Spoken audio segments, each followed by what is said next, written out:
How did you get into golf? Just the challenge of watching it. Yeah. When we got married and he started getting invited to all these golf tournaments, and I'm like, well, wait, I want to go too. So he goes, well, you gotta play more. And so we started playing more so we could spend time together. Oh, I love that. It really is a great escape. When you walk and you see this view, it's just take a deep breath and enjoy it. And here comes the sun. There, look at that. Yeah, See? it broke through. I mean, Just because they have a home in Pebble Beach doesn't mean life always has been a day at the beach for Ron and Stephanie Rivera. You guys met at Cal, Yes. and what year was that? 1983. There's a place at Cal, and every time we go back to campus, we go there. It's called Yogurt Park. And as I'm looking through the glass, I see her. I'd seen him on campus. I figured he's a football player because he's wearing the free gear. He walks in and finally introduces himself. I didn't even know his name. On our first date, the first thing she says, so do you play? Are you a starter? He was a big man on campus. I had no clue. It was funny. I mean, I just kind of thought to myself, she's been under a rock, I guess. Well, because you were wrapped up in your own, Exactly. athletics, right? As the Exactly. point guard on the basketball team. We started dating. His senior year was just incredible, and I'm like, oh, you're pretty darn good. So you met in July, and you got engaged very quickly after, right? Yes. Christmas that year. Hey, when you know, you know. Yeah, exactly. After being named Pac-10 Defensive Player of the Year in 1983, Rivera was drafted by Chicago.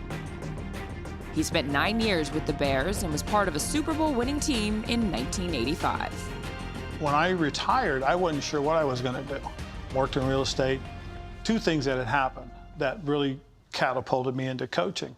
One was coming home one day after a long day at the office, trying to do the real estate thing. And she looked at me and said, I know you're not happy. You need to get back into football. You have no structure in your life. At the time, I was doing radio and TV, covering the Bears. I was standing next to Walter Payton, and they were opening up with Dallas. And we watched this play happen. Emmitt Smith had rushed for 12 yards on this particular play. And when the series was over, they come to the sideline, and I was listening to the coaches rehash that play with the players. And he said something to the player, and I said to Walter, so I wouldn't have told him that. I'd have told him do this, this, and this, and this. Walter goes, really? I said, yeah. So Dallas goes back out on offense, and I said to Walter, watch. They're going to come down this way again. They're going to run that same outside zone. Emmitt's going to turn up, and he's going to get about another 12, 15 yards. And Walter looked at me and goes, how come you're not coaching? I said, I want to get into it. He goes, really? So he says to me, he goes, well, why don't you come see me tomorrow? At the time, Walter was on the board of directors. Peyton made a phone call. One thing led to another, and in 1997, Rivera began his odyssey as an NFL coach. When he decided to get into coaching, and he was, number one, worried about, well, if I'm going to get into coaching, we're probably going to have to move a lot. And I'm like, okay. I mean, I get that because, he was a military brat. So I'm like, why are you worried about moving? Because you did that growing up. It's a heavyweight fight. It's all about body blows. They can't run the ball against us. First and 10. By Ron's count, he and Stephanie have lived in 11 different homes. Oh, there he is. One of them, while he was head coach in Carolina, nearly burned down. Later that year, Ron's Panthers went 15-1 and earned a trip to the Super Bowl. Are you serious for the touchdown? In the Super Bowl, the things that happen, you struggle with. I still struggle with it. What do you mean by that? You still struggle? You think about it? Yeah, it really does leave a bad taste in my mouth. In the pocket is Newton. Ball's knocked out of his hands. It bounces around. And the Denver's got it. Unbelievable. I really felt like I let a lot of people down more than anything else. If there's anyone who can understand the highs and lows of a coaching life, it's Stephanie Rivera. Hey, babe, you still got your ID on? I know. Because she has coached basketball at various levels, up to being an assistant with the Washington Mystics of the WNBA. She's been a voice I've leaned on, and I trust her. And she has an opinion that's a little bit different, but it's valuable. People have asked, who's a better coach, and you have said? I'm the better coach. Yeah? I'm the better coach because I could work with third graders, to professionals. Ron's a little too advanced for third graders, okay? But who's a better leader? There's no doubt. He can lead these men in all different situations. It's an honor to serve as a coach in the NFL. That's likely the reason he was chosen to be the head coach in Washington. His first season there began during the COVID pandemic. In training camp, he learned of another challenge. They take the biopsy, and the pathologist went right next door to his office, and within 5 minutes came back and said, "You have cancer." And you're sitting by yourself. Are you with him? No, I wasn't. She was still out here, and I knew she was coming back in a few days. So I waited.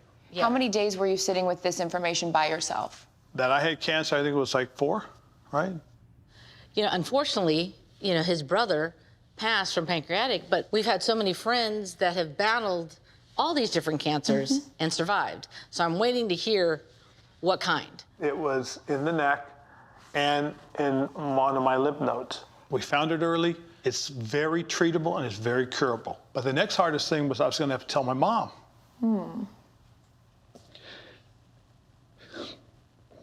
And she shouldn't have had to go through it twice.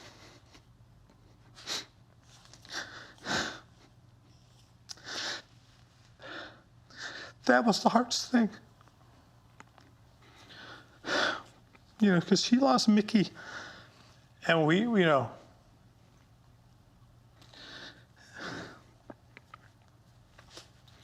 and to tell her was, that's what I was afraid of the most.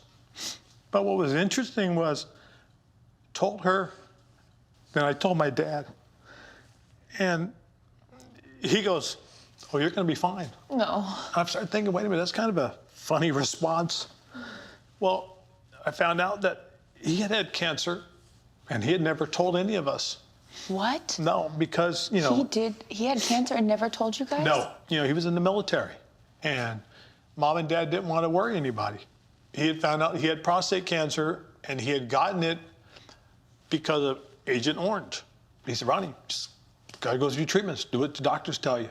You'll be fine." Ron Rivera's full intention right now is to coach this team himself. He is going to undergo outpatient treatment, a combination of proton therapy, which is a form of radiation, as well as light chemotherapy.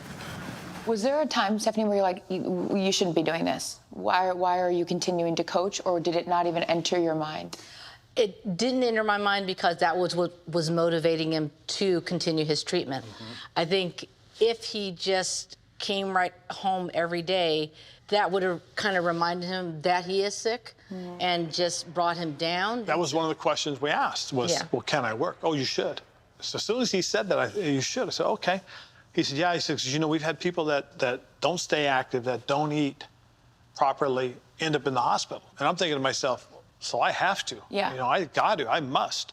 Good to see you. Yeah, how are you? How you feeling? I'm doing pretty good. How's that whole thing going? Good. You know, I'm very fortunate. We got it early. It's a highly treatable. No doubt. Got a lot of positive things going on with it. So Awesome. Good to hear. Of course. Good to hear. Huge fan of yours. That's How awesome. sick did you feel?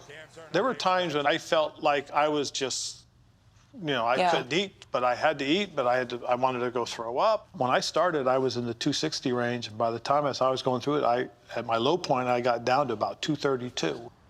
Traditionally, you're here till 8:30, 9:30, 10:30, 11 o'clock at night. I hit 5 o'clock and I got to go home. The fatigue really, it's like I said, you know, I told my wife, it's like having a 300-pound gorilla on your back. Wonderful moment. Ron Rivera was surprised by his wife, Stephanie, and the entire organization with 450 cutouts of family and friends supporting his cancer battle. And Ron Rivera was touched by the gesture. It was really cool to come out early and see the tribute. It was very poignant at one point because my brother that passed away, they had his picture in the collage. So that was really cool. I'm sure you always felt your brother's presence with you. I did feel Mickey's presence. I struggled with it initially because, you know, people talk about survivor guilt. And why me and not Mickey? That was always hard for me to deal with. And I know as I went through this, I wasn't alone because of him. And I think that was part of the thing that helped motivate me too, was his memory, was I was gonna fight through this and I wasn't gonna put my mom through, you know, losing another son. I just couldn't. Yeah.